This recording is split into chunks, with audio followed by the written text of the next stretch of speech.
Do you want to draw this one? You just need to follow my steps. Look at the direction and shape of my lines or curves. Let's move your marker now.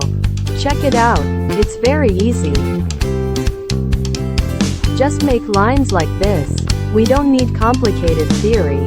Let's draw together. Don't be afraid of being wrong. Everyone has their own artistic soul.